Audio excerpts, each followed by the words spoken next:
Number one channel के number one show कच्चा चिट्ठा में आप सभी का स्वागत है। आपके साथ मैं हूं सबीना तामंग देशमुख।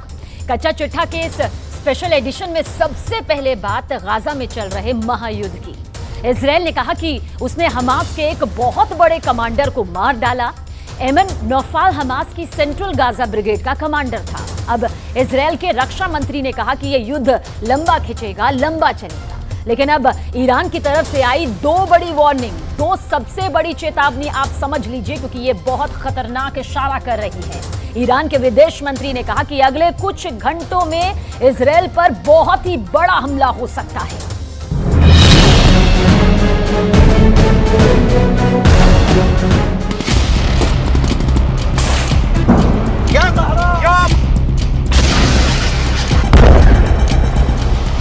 ये लेबनान सीरिया का बॉर्डर है और सामने इजरायल के टावर हैं। टावर पर छोटे रडार भी लगे हैं, कम्युनिकेशन सिस्टम भी लगे हैं और सर्विलांस कैमरे भी लगे हैं। तभी झाड़ियों में से निकलती है एक स्नाइपर की राइफल और फिर देखिए क्या होता है। पहले रडार पर गोली फायर होती है, फिर कम्युनिकेशन सिस्टम तोड़ा जाता है, फिर सर्विलांस कैमरे पर गोली पड़ती है। यह सब कुछ इजरायल लेबनान बॉर्डर पर हो रहा है। इजरायल डिफेंस का पूरा निगरानी स्ट्रक्चर हिजबुल्लाह ने उखाड़ना शुरू कर दिया है।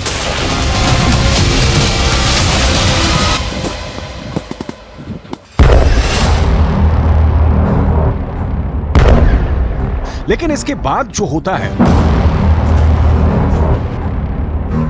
वो नेतन्याहू को डरा देगा। ये हनीता बॉर्डर पॉइंट है। यहां एक मिसाइल निकलती है और सीधे बॉर्डर पर खड़े इजरायल के मरकावा टैंक को फोड़ देती है। एक बार देखिए हमला कैसे होता है।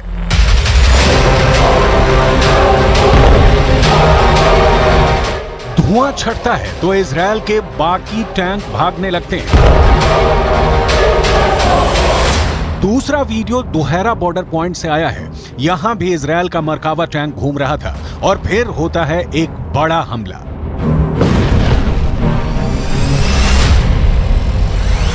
Hezbollah anti tank missile fire करता है। मिसाइल टैंक की तरफ बहुत तेजी से बढ़ती है और इजरायल के मरकावा में बहुत बड़ा धमाका होता है।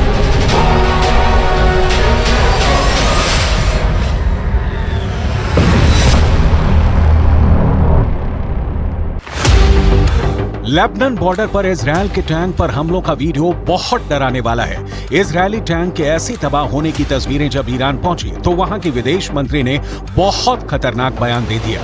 हुसैन आमिर अब्दुल्लाहिया ने कहा कि अगले कुछ घंटों में इजरायल पर बड़ा हमला हो सकता है। हिजबुल्लाह की तरफ इशारा करते हुए ईरान ने कहा है कि अगर ईरान और लेबनान ने इजरायल को जवाब नहीं दिया तो इजरायल की सेना तेहरान और बेरूत पर कल हमला कर देगी। सूरत तदावुम जनायात जंगी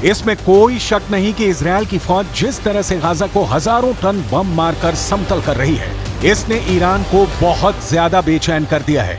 ईरान ने पूरे पश्चिम एशिया का एक एक इंच नापकर इजरायल की ताकत का पूरा अंदाजा लगा लिया है।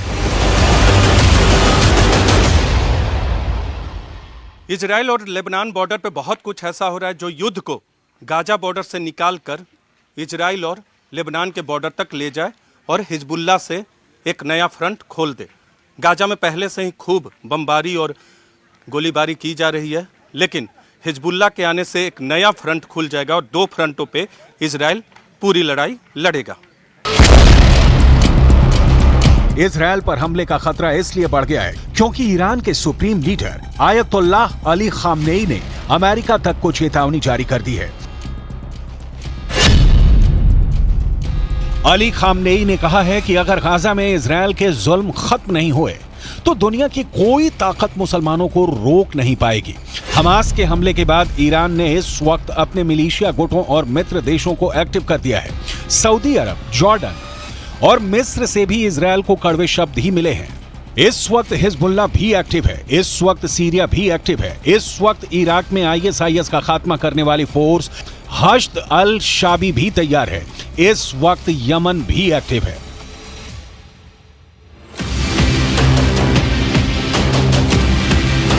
सितंबर महीने में ही यमन ने अपनी मिलिट्री परेड निकाली थी और इस परेड में ऐसी ऐसी मिसाइल और ड्रोन दिखाए जो इस इलाके में अमेरिका और उसके दोस्तों को परेशान कर सकते हैं।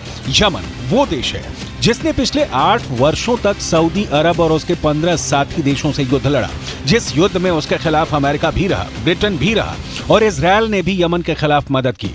अब वही यमन अमेरिका और इजरायल दोनों को ललकार रहा है।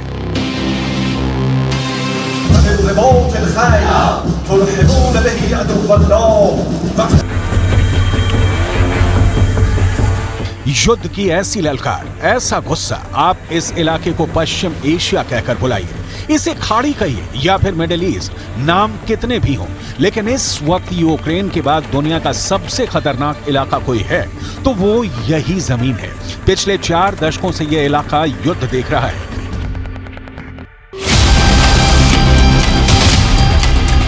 यमन के इस मिसाइल का नाम है तूफान, जो 1000 किलोमीटर की रेंज तक मार कर सकती है। इस मिसाइल से यमन ने सऊदी अरब को कई बार डराया है। इजरायल को भी लगता है कि यमन को ऐसे और हथियार मिल सकते हैं और फिर वो उसके लिए खतरा बन जाएंगे। ईरान भी यही डर फैलाना चाहता है। जाहिर है कि इजरायल के लिए ये एक नया फ्रंट साबित हो रहा है। अब गाजा के धमाकों ने हिजबुल्लाह के साथ ईरान को युद्ध में कूदने के लिए तैयार कर दिया है। इसलिए इजरायल और अमेरिका के खिलाफ उसका युद्ध किसी भी वक्त शुरू हो सकता है।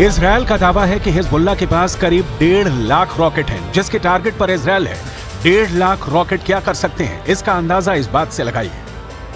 7 अक्टूबर को हमास ने इजरायल पर एक साथ 5000 रॉकेट दागे, जिसकी वजह से इजरायल का आयरन डोम भी पूरी तरह से नाकाम हो गया। सवाल यह है कि अगर ईरान इजरायल पर हमला करता है तो फिर क्या होगा?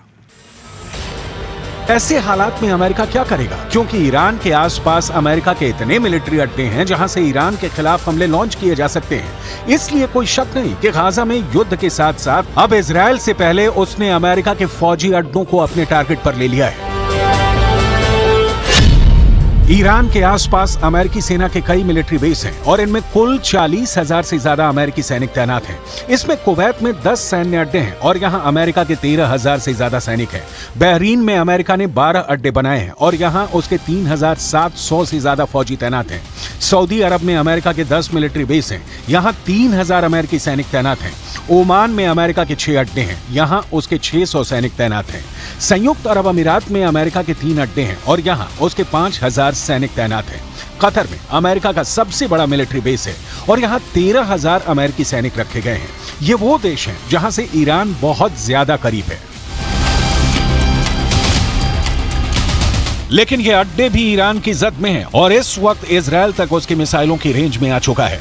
ईरान के ड्रोन की रेंज भी बढ़ती जा रही है। अब पश्चिम एशिया के वो इलाके भी उसकी पहुंच में हैं जहां अमेरिका के अड्डे हैं और इस वक्त नेतन्याहू और बाइडन दोनों ईरान की बढ़ती ड्रोन पावर को लेकर काफी बौखलाए हुए हैं। अगर इजरायल और लेबनान बॉर्डर पर युद्ध होता है और इसमें ईरान भी शामिल हो जाता है तो समझ लीजिए इन सभी अड्डों से ईरान पर हमले लॉन्च किए जाएंगे या फिर ईरान इनको अपने मिसाइल अटैक से मिट्टी में मिला देगा। ईरान पहले ही अमेरिका को अपने आसपास बर्दाश्त नहीं कर पा रहा और अब गाजा इजरायल के बीच युद्ध ने युद्ध का एक नया बहाना दे दिया है।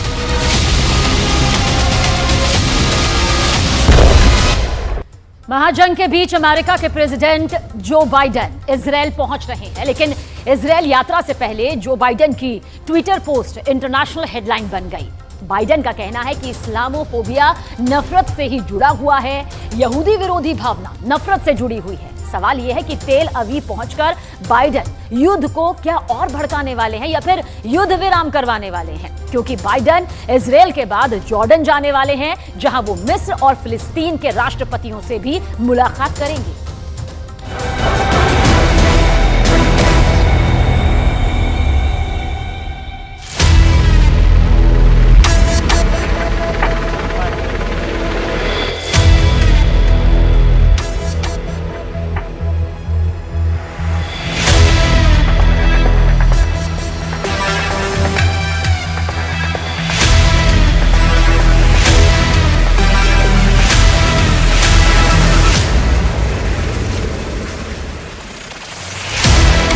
अमेरिका के प्रेसिडेंट जब इजरायल की सरजमीन पर कदम रखेंगे तो कुछ ऐसी ही तस्वीर देखने को मिलेगी। जो बाइडन का खास प्लेन एयरफोर्स वन लैंड होगा, प्लेन का दरवाजा खुलेगा और मुस्कुराते हाथ हिलाते कुछ ऐसे ही डग भरते बाइडन प्लेन की सीढ़ियों से नीचे उतरेंगे। उनके साथ साथ सुरक्षा में तैनात वो स्पेशल शख्स भी रहेगा जिसके पास मौजूद बैग अमेरिका को सुपर पावर बनाता है। यह ऐसा बैग है जो अमेरिका के राष्ट्रपति को सर्वशक्तिमान बनाता है। काले रंग के लेदर के इस बैग में कयामत का कोड वर्ड बंद रहता है। साल के 12 महीने, महीने के 30 दिन और दिन के 24 घंटे ये बैग प्रेसिडेंट बाइडन के साथ रहता है।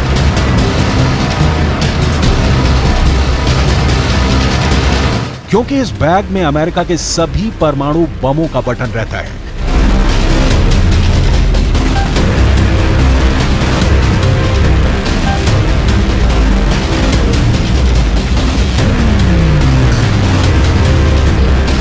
बाइडन के साथ साए की तरह चलते इस बैग को न्यूक्लियर फुटबॉल कहा जाता है।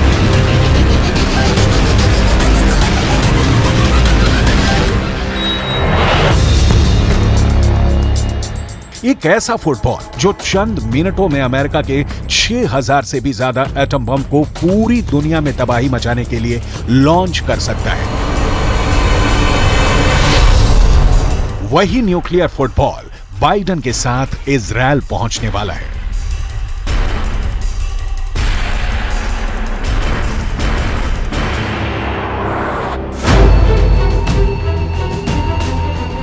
लेकिन परमाणु बम के बटन पर पहुंचने से पहले ही अमेरिका के 2 न्यूक्लियर एयरक्राफ्ट कैरियर इजरायल पहुंच गए हैं। अमेरिका के ये दोनों एयरक्राफ्ट कैरियर अभी भूमध्य सागर से इजरायल हमास युद्ध पर नजर बनाए हुए हैं।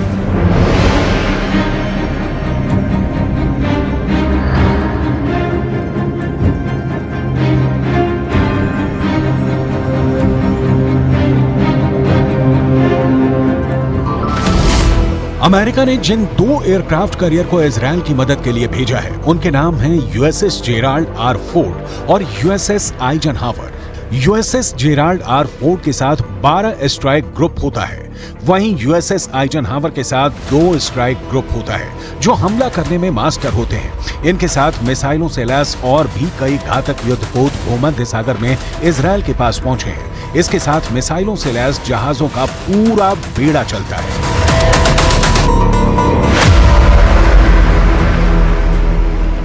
फिलिस्तीन के खिलाफ युद्ध में इजरायल की मदद करने के लिए अमेरिका का फोर्ड क्लास का कैरियर दुनिया का सबसे बड़ा एयरक्राफ्ट कैरियर है। इसके बारे में पूरी डिटेल देखिए, जानना बेहद जरूरी है क्योंकि जो हालात बने हुए हैं उसमें अब इजरायल को यही सबसे बड़ा कैरियर जो है महफूज करेगा, बचाएगा कैसे। आगे बढ़ते हैं पूरी डिटेल तफसील से। दरअसल इसे CVN-78 भी कहते हैं और इसके अलावा यह कैरियर 1 लाख टन का डिस्प्लेसमेंट जो है वो पैदा करता है। 1 लाख टन जो कि अपने आप में एक बड़ी संख्या है। यह वो ताकत है जिसका मुकाबला कोई नहीं कर सकता। और भारत का एयरक्राफ्ट कैरियर INS विक्रांत इससे आधे से भी कम का वजन यहां पर कहा जाएगा। हम डिटेल इसलिए बता रहे हैं क्योंकि आज जो हालात है उसमें यह एयरक्राफ्ट जो है बहुत ज्यादा मायने रखता है और यह एयरक्राफ्ट कैरियर न्यूक्लियर पावर से चलता है, यानी कि न्यूक्लियर पावर के जरिए इसकी पूरी ताकत यहां पर आती है, यानी इसकी रेंज अनलिमिटेड है, यानी दायरे में नहीं बंधी हुई है और और ये दुनिया में कहीं भी पहुंच सकता है। अब रफ्तार भी आप जान लीजिए। दरअसल ये एयरक्राफ्ट कैरियर 56 किलोमीटर प्रति घंटे की बेहद तेज रफ्तार, वो रफ्तार जो कि समंदर में अपना आधिपत्य, अपनी ताकत जमा सकती है। ये कैरियर बहुत अच्छी रफ्तार इसकी यहां पर कही जाएगी, क्योंकि 56 किलोमीटर प्रति घंटे की रफ्तार अपने आप में बेहद तेज यहां पर हो जाती है। और इस कैरियर पर करीब 3000 नौसैनिक जो है वो तक तैनात किए जाते हैं। यानी दुश्मनों के लिए बहुत बड़ा टारगेट ये बन जाता है और बन सकता है, क्योंकि 3000 नौसैनिक का यहां पर होना अपने आप में महाताकत इसकी बताता है। आगे बढ़ते हैं आगे और इस डिटेल को बेहद गौर से देखिएगा। इस एयरक्राफ्ट कैरियर पर 90 विमान, सुनिए आप 90, ये संख्या बहुत ज्यादा बड़ी होती है, और हेलीकॉप्टर भी इसमें तैनात किए जा सकते हैं। यानी कि वो ताकत जिसका मुकाबला कोई नहीं कर सकता है, ये महामुकाबले के लिए पूरी तरह से तैनात और तैयार रहती है। आगे बढ़ेंगे तो 75 सिर्फ लड़ाकू विमान है। यानी कि जो लड़ाकू विमान आप यहां पर देख रहे हैं उनकी संख्या 75 है। अभी इस एयरक्राफ्ट कैरियर पर सुपर हॉर्नेट विमान तैनात है। सुपर हॉर्नेट और F-35 इसका तैनात होना अपने आप में बताता है कि किस तरह से F-35 स्टेल्थ फाइटर भी ये ऑपरेट कर सकते हैं, चला सकते हैं, और उनको पूरी तरह से तैनात करने की यहां पर तैयारी की जा रही है। तो ये है इसकी महाताकत।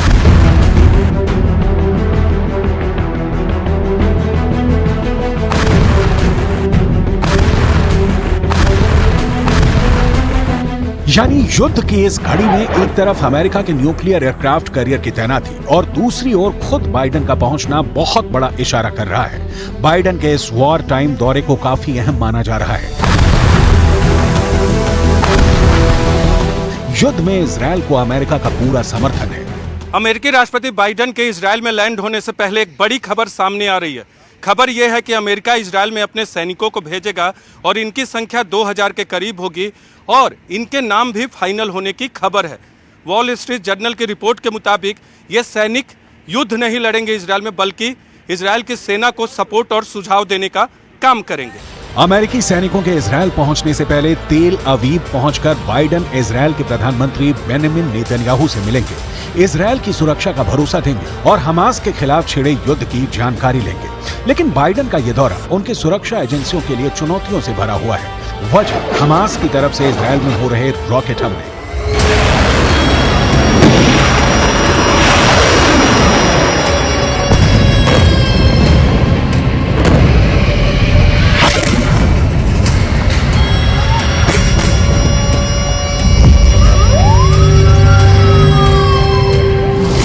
ऐसे में हो सकता है कि बाइडेन को तेल अवीव में बंकर में भी रहना पड़े।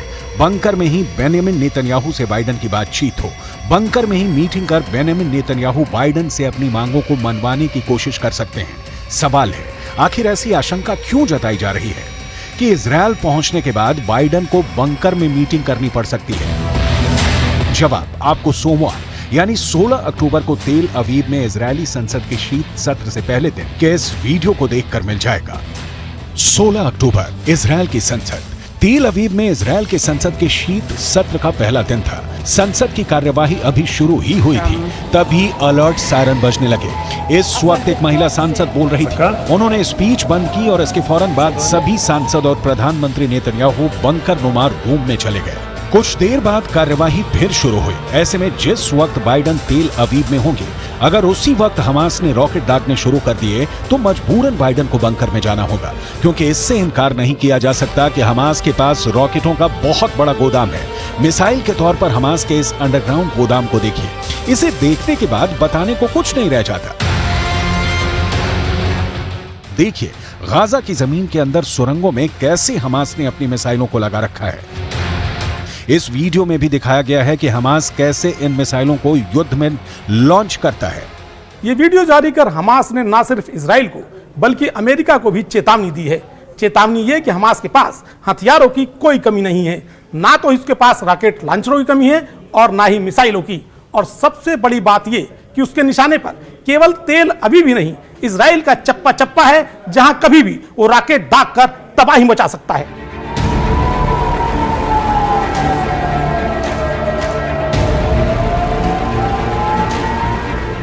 इजरायल को भी हमास के हथियारों के बारे में जानकारी है। इजरायल की फौज हमास के खिलाफ जमीनी कार्रवाई की तैयारी पूरी कर चुकी है।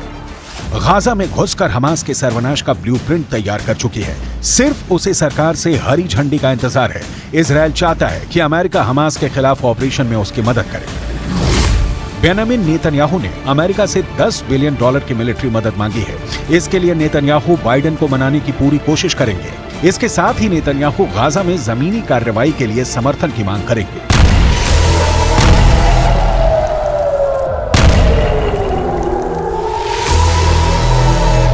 जमीनी कार्रवाई का सीधा मतलब है इजरायल की सेना गाजा बॉर्डर को पार करेगी, गाजा में घुसेगी।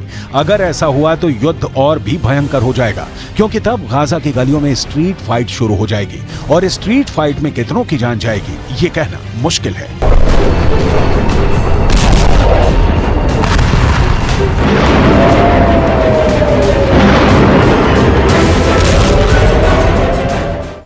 गाजा की हालत यह है कि अब लोग समंदर का खारा पानी पी रहे हैं। अस्पतालों में जनरेटर का ईंधन भी खत्म हो गया है। 24 घंटे में एक आदमी के पास खाने के लिए औसतन आधी रोटी महज बाकी है। इतना सब होने के बाद भी गाजा पर कूटनीति चमकाने की राजनीति तो खूब हो रही है, लेकिन असल मदद के लिए आगे कोई नहीं आ रहा। ऐसे में सवाल यह है कि जब गाजा के लिए सभी दरवाजे बंद हो चुके हैं तो वहां इजरायल की बमबारी से बचने के लिए 20 लाख लोग अब करेंगे तो आखिर क्या करेंगे?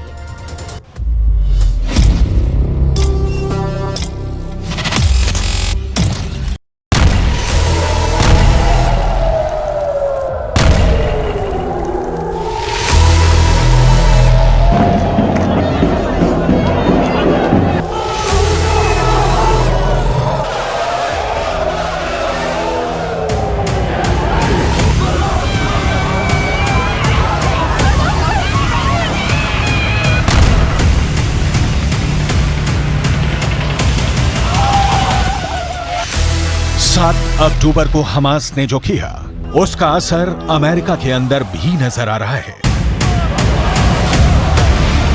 ये तस्वीरें अमेरिका की है, जहां पर एक 6 साल की फिलिस्तीनी बच्चे का नमाजे जनाजा पढ़ा जा रहा है।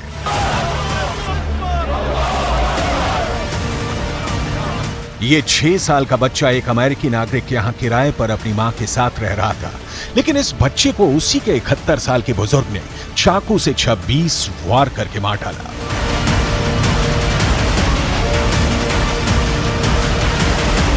इस बच्चे के परिवार वालों ने रोते हुए अमेरिका की सरकार से प्रार्थना की है कि जो युद्ध गाजा के अंदर चल रहा है उसको अमेरिका ना शिफ्ट किया जाए।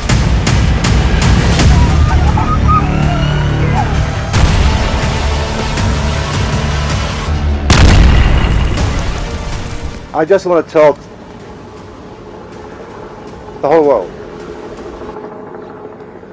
that we live in a country called the USA. We're not in war. And we're not bringing war here too. What happened that day for a gentleman, that he loved that kid to start with. He used to bring him toys.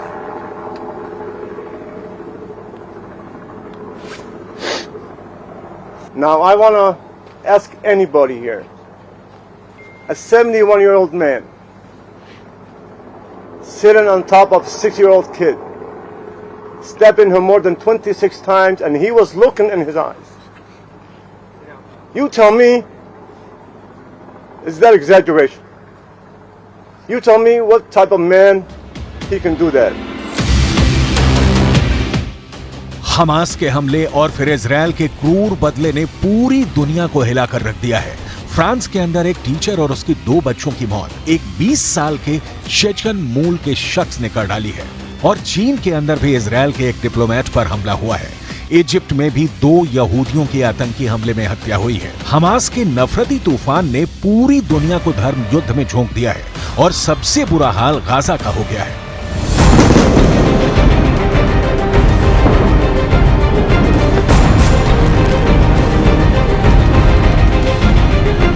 Gaza में 11वें दिन भी Israel की बमबारी लगातार जारी है। ये तय तो हो गया है कि बुधवार को बाइडेन इजरायल पहुंच रहे हैं, लेकिन इसके बाद भी इजरायल ने हमले को रोकने के कोई संकेत अब तक नहीं दिए हैं। गाजा के खान यूनुस कैंप पर भी इजरायल ने रात भर बहुत जबरदस्त बमबारी की है। चीन के विदेश मंत्री वांग यी, रूस के राष्ट्रपति पुतिन, अमेरिका के राष्ट्रपति बाइडेन, तुर्की के राष्ट्रपति अर्दोगान, कई बड़े नेता इजरायल से संयम बरतने की अपील कर चुके हैं, लेकिन नेतन्याहू का गुस्सा अब तक शांत नहीं हुआ है। अरबी भाषा में छपने वाले फिलिस्तीन के अखबारों में जो सूचनाएं छप रही हैं, वो दिल दहला देने वाली हैं।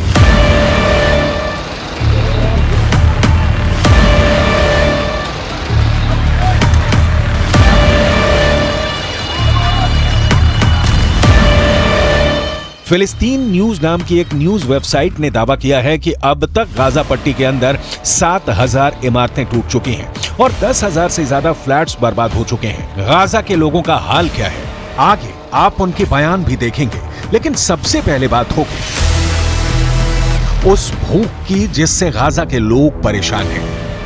गाजा भूखा है, गाजा प्यासा है और यहां पर सारे इंतजाम फेल होते जा रहे हैं। फिलिस्तीन न्यूज के मुताबिक इस वक्त गाजा के अंदर एक व्यक्ति को खाने के लिए 24 घंटे में सिर्फ आधी रोटी मिल रही है। इसके अलावा साथ में मांस का एक डिब्बा दिया जा रहा है। एक मांस का डिब्बा 10 लोगों के लिए है।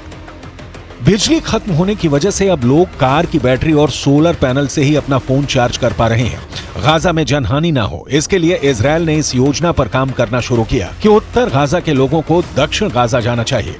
10 लाख लोग उत्तर गाजा को खाली कर चुके हैं। ऐसे में अब किसी भी वक्त इजरायल की आर्मी विनाश लीला शुरू कर सकती है।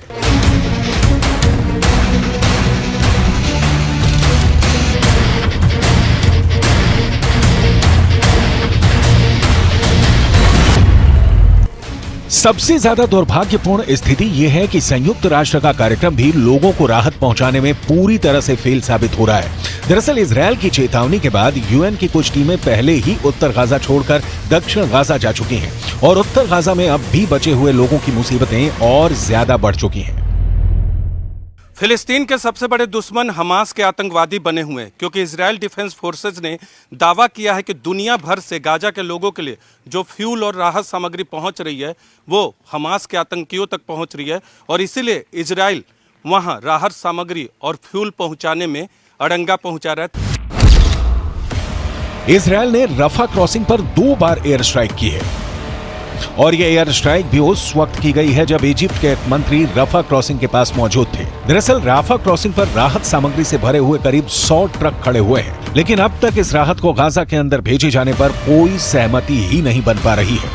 रफा क्रॉसिंग को खोलने की चर्चा पिछले 48 घंटों से चल रही है, लेकिन इजरायल की एयर स्ट्राइक एक धमकी की तरह मानी जा रही है।